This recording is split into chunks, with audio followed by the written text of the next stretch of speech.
எதிர்காலம் வரும் என் கடமை வரும். நீட் தொடர்பாக தமிழ்நாட்டில் என்னென்ன நடந்தது என விரிவாக பார்க்கலாம். நீட் தேர்வு என்பது இந்திய மருத்துவ குழுமத்தால் 2010 டிசம்பர் 27ஆம் நாள் காங்கிரஸ் கூட்டணி அரசால் கொண்டு வரப்பட்டது. நீட் தேர்வு கொண்டு வந்த பொழுது நீட் தேர்வில் இருந்து தமிழ்நாட்டுக்கு விலக்கு அளிக்கப்படும் என்று மத்திய அரசு கூறியிருந்தது. ஆனால் அதில் நிரந்தர விலக்கோ தமிழ்நாட்டுக்கு என்றும் நீட் தேர்வு இல்லை என்பது போன்ற உறுதியளிப்பு இல்லை. பின்னர் 2013ஆம் ஆண்டு உச்சநீதிமன்றம் நீட் தேர்வு அரசியல் அமைப்புக்கு எதிரானது என்று தடையை விதித்தது.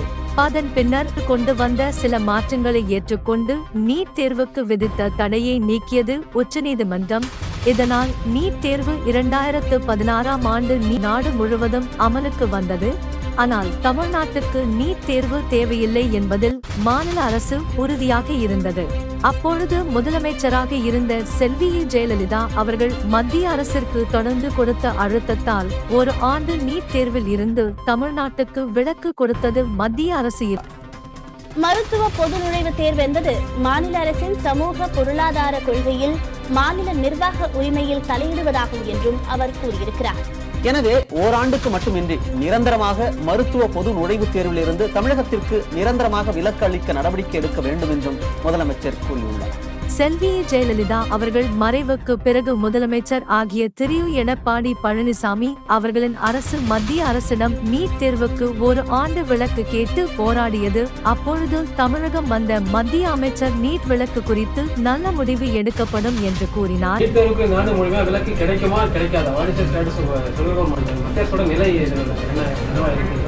மாநில அரசுலேருந்து நீட் தேர்வுக்கோசம் நிறைய முறை தமிழக முதலமைச்சரே பிரதமரை பார்த்தாரு. அதே மாதிரி மந்திரிகளும் ஹெல்த் மினிஸ்டர் நட்டா அவர்களை சந்தித்தாங்க, என்னையும் சந்தித்தாங்க. அந்த மாதிரி பிரைம் மினிஸ்டர் ஆஃபீஸில் இருக்கக்கூடிய எம்ஓஎஸ் ஜிதேந்திர சிங் அவர்களையும் கலந்து ஆலோசனை பண்ணாங்க. நீட் மூலமாக இந்த வருஷம் நடந்த தேர்வில் பர்டிகுலர்லி கவர்மெண்ட் காலேஜஸ்க்கு அட்மிஷனில் பார்த்தீங்கன்னா தமிழ்நாட்டில் கிராமப்புறத்துலேருந்து வரக்கூடிய பிள்ளைங்களுக்கு அட்மிஷன் ரொம்ப குறைஞ்சிருச்சு. அதில் குவாலிஃபை ஆனவங்க ஸ்டேட் போர்டு மெட்ரிகுலேஷன் பாஸ் பண்ணவங்களும் இருக்காங்க, இல்லைங்கள. ஆனால் அதிகப்படியாக இந்த சிஸ்டம்லேருந்து ஒதுக்கப்பட்டவங்கன்னு பார்த்தீங்கன்னா நீங்கள் ரூரல் ஸ்டூடெண்ட்ஸ் தான். அதனால் மத்திய அரசு ஒருவேளை மாநில அரசு ஒரு ஆர்டினன்ஸ் மூலமாக இந்த ஒரு வருஷத்துக்கு இந்த கவர்மெண்ட் காலேஜஸ்க்கு மாத்திரம் எங்களுக்கு விலக்கு கொடுங்கன்னு கேட்டால் நாங்கள் ஒத்துழைக்க தயாராக இருக்கோம். இதனால் பல மாணவர்கள் தேர்வுக்கு தயாராகாமல் இருந்தனர். இது தொடர்பாக உச்சநீதிமன்றத்தில் தமிழக அரசு வழக்கு தொடர்ந்து இருந்தது.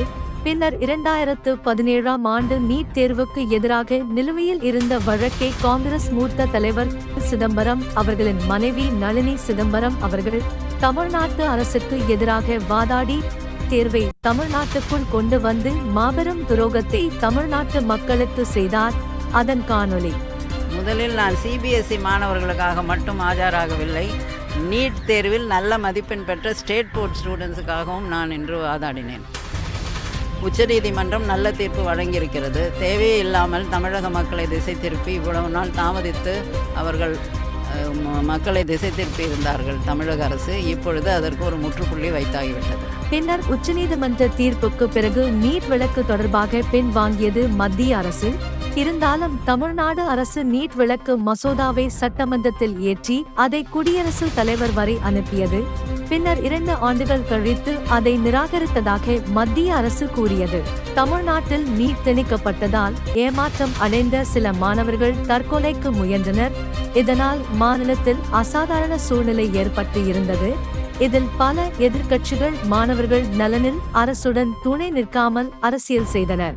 மாணவர்கள் மரணம் தொடர்கதையாகி வந்த சூழலில் அப்பொழுது முதலமைச்சராக இருந்த திரு எடப்பாடி பழனிசாமி அவர்கள் அரசு பள்ளி மாணவர்களுக்கு 7.5% இடஒதுக்கீட்டை அவசர சட்டமாக கொண்டு வந்தார். அதற்கு ஆளுநர் ஒப்புதல் அளிக்காமல் இருந்த பொழுது அரசிதழில் ஏற்றி சட்டத்தை நிறைவேற்றினார்.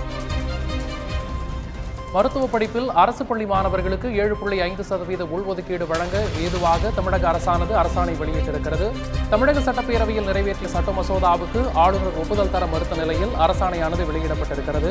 தொடர்ந்து ஆளுநர் காலதாமதம் செய்து வரும் நிலையில் மருத்துவ படிப்பில் அரசு பள்ளி மாணவர்களுக்கு 7.5% உள்ஒதுக்கீடு வழங்குவதற்கு தமிழக அரசானது அதற்கு ஏதுவாக அரசாணையை தற்போது வெளியிட்டிருக்கிறது. ஏற்கனவே ஆளுநர் தொடர்ந்து அதற்காக காலம் தாழ்த்தி வரும் நிலையில் 4 வார காலம் ஆகும் என்று குறிப்பிட்டிருந்த நிலையில் தற்போது தமிழக அரசை முன்வந்து இந்த அரசாணையை வெளியிட்டிருக்கிறது. நீட் தேர்வு எப்ப வந்தது, யார் அறிமுகப்படுத்தினாங்க, இந்த நாட்டுக்கே தெரியும், ஒருத்தர் தெரியாதது கிடையாது. 2010 வரும்போது இதை புரட்சி தலைவி அம்மா அவர்கள் உச்ச நீதிமன்றத்தில் வாதாடி தீர்ப்பு பெற்றது அனைத்து இந்திய அண்ணா திராவிட முன்னேற்ற அரசு. மறுக்க முடியுமா? யார் போய் ஏத்து வாதாடினாங்க? வெளிநடப்பு செஞ்சிருக்கீங்களா? இத்தனை பேர் வாதாடுறதுக்கு காரணம் என்ன? காரணகர்த்தா என்ன? இவ்வளவு பேர் பிரச்சனை வந்தது யாரு? நீட் தேர்வு ரத்து செய்யப்பட்டதை மீண்டும் கொண்டு வருவதற்கு யார் காரணம்? நாங்க இல்ல. நீங்க கூட்டணி வச்சிருக்கீங்களா, பேர் சொல்லி வெளிநடப்பு செஞ்சாங்களா, அவர் நீதிமன்றத்தில் வாதாடி வெளியில வந்தது முட்டுப்புள்ளி வச்சுன்னு சொன்னாங்க. நீங்க வந்து கூட்டணி நிலம் பெற்று 2010 நீட் தேர்வு கொண்டாதனாலதான் 13 பேர் மரணத்துக்கு காரணம் திராவிட முன்னேற்ற கழகம் துணை போனது. அவ்வாறு நீட் தேர்வில் தேர்ச்சி பெறும் மாணவர்களின் கல்வி செலவை அரசே ஏற்கும் என்ற சிறப்பான அறிவிப்பையும் அறிவித்தார். யார் கொண்டாங்க? எதிர்கட்சி கேட்டாங்களா? இல்லது பொதுமக்கள் கேட்டாங்க? ஒருத்தரும் கேட்க கிடையாது. நாங்களாகவே, நான் அரசு பள்ளியில படித்த மாணவன், 1ஆம் வகுப்பிலிருந்து 5ஆம் வகுப்பு, 6ஆம் வகுப்பிலிருந்து 11ஆம் வகுப்பு வரை அரசு பள்ளியில படித்த மாணவன் என்ற காரணத்தினாலே 41% இன்றைக்கு கிராமத்திலும் நகரத்திலும் என்னுடைய ஏழை எளிய குடும்பத்தில் பிறந்த மாணவ மாணவி இன்றைக்கு படித்துக் கொண்டிருக்கின்றார். அப்படி மாணவர்களுக்கு இடம் கிடைக்க வேண்டும் என்பதற்காகத்தான் இந்த கொண்டு வந்தோம். அத்துடன் நிற்காமல் இடஒதுக்கீட்டின் மூலம் அரசு கல்லூரியில் சேரும் மாணவர்களின் எண்ணிக்கையை உயர்த்த 11 புதிய மருத்துவ கல்லூரிகளை ஒரே ஆண்டில் கொண்டு வந்தார். என்ட்ரன்ஸ் டெஸ்ட் இருக்கும் போதும் அரசு பள்ளியில படித்த மாணவர்களுக்கு 40 சீட்டுக்கு மேல கிடைக்கல. அதுக்கு பிறகு நீட் தேர்வு மூலமாகவும் கிடைக்கல. கடந்த ஆண்டு 6 பேருக்கு தான் கிடைச்சது.